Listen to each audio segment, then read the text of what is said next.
साग बना के, मक्का की रोटी पका के, सिरसों का साग बना के, मक्का की रोटी पका के खेत में लाइए तू, मने खिलाइए तू, खेत में लाइए तू, मने खिलाइए तू। हाँ आज पैसे खूब कमा के, सोने का हार गड़ा के, आज पैसे खूब कमा के, सोने का हार गड़ा के, पिया जी लइए तू, मने पहराइए तू, पिया जी लइए तू, मने पहराइए तू। हो तेरी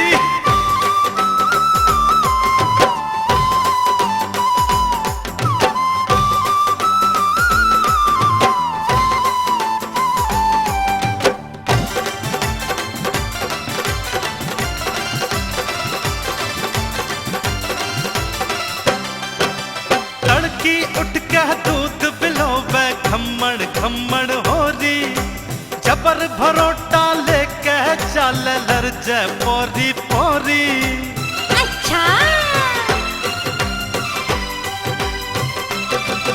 अरे तड़के उठ के दूध बिलोवे, खम्मड़ खम्मड़ हो री, जबर भरोटा लेके चल लरजे पोरी पोरी। बॉर्डर और बिंदी लगा के, लंबा घूंघट सरका के, बॉर्डर और बिंदी लगा के, लंबा घूंघट सरका के, मटकती आइए तू, चाल के दिखाइए तू, मटकती आइए तू, चाल के दिखाइए तू। अरे चाचा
हम तो ठेठ किसान है गोरी, तू फैशन में बदलावे। और बिहार चले जाऊंगी जो टिक्का ना बढ़वावे।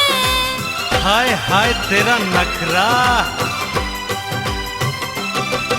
अरे हम तो ठेठ किसान है गोरी, तू फैशन में बदलावे। हाँ बिहार चले जाऊंगी जो टिक्का ना बढ़वावे।